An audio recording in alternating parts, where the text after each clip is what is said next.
So how do you feel about taxes in Rochester? Well, I'm not necessarily a gambling man, but if I were to bet on which one of these issue links on my website was going to be clicked on the most, this one would certainly be right up there. It certainly is a huge issue, and the first thing I always like to start out saying is that any politician that's coming to your door and telling you that they're going to lower your taxes is either a fool or a liar, and probably both.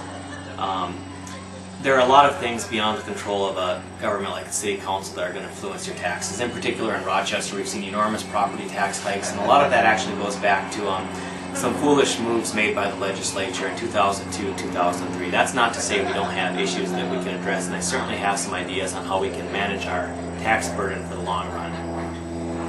The investments that we're making, and I sometimes use investments loosely in developments that we have in the city. A lot of times we're just flat out doing giveaways to developers for projects that do not necessarily benefit the city. I always like to point out that we are approaching the size of Minneapolis with 1/3 of the population.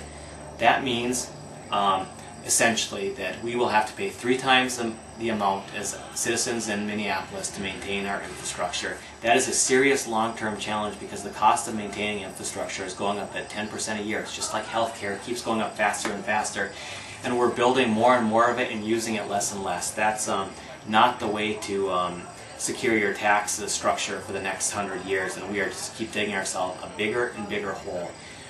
We've seen our taxes go up, not necessarily the fault of the City Council, although they share in the blame certainly.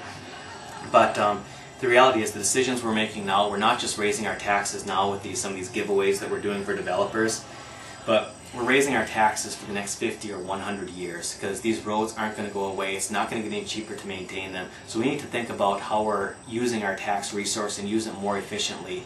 I'm a proponent of things like sustainable development. I'm a proponent of energy efficiency. Both of these things actually serve to lower your taxes in the long run. Even though they cost a little bit more up front, we need to have some foresight and make the investments in our community that are beneficial over the long run, because if we keep going down the path we are going down, we are going to bury ourselves in just an absolute mountain of tax debt, and that's not the way to control taxes in the future.